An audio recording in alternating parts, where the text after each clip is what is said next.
बीवी बार बार माँ पर इल्ज़ाम लगाए जा रही थी और शौहर बार बार उसको अपनी हद में रहने का कह रहा था, लेकिन बीवी चुप होने का नाम ही नहीं ले रही थी।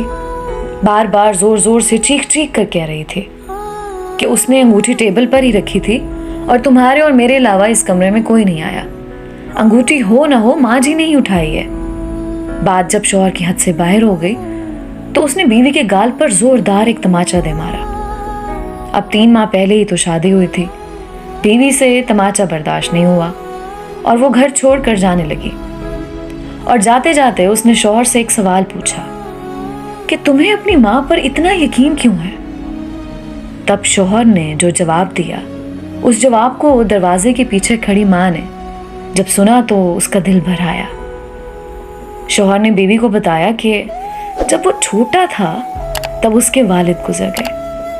माँ मोहल्ले के घरों में झाड़ू पोंछा लगाकर जो कमा पाती थी उससे एक वक्त का खाना आता था।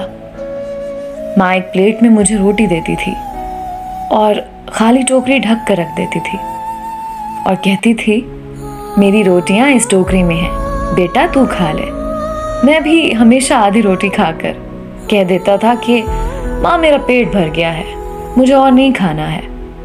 माँ ने मेरी झूठी आधी रोटी खाकर मुझे पाला पोसा और बड़ा किया है। आज मैं 2 रोटी कमाने के काबिल हुआ हूँ, लेकिन ये कैसे भूल सकता हूँ कि जिस माँ ने उम्र के उस हिस्से में अपनी ख्वाहिशात को मारा है, वो माँ उम्र के इस हिस्से में कैसे एक अंगूठी की भूखी हो सकती है, ये मैं सोच भी नहीं सकता। आप तो 3 माह से मेरे साथ हो। मैंने तो माँ की कुर्बानियों को पिछले 25 सालों से देखा है। ये सुनकर माँ की आंखों से आंसू छलक उठे।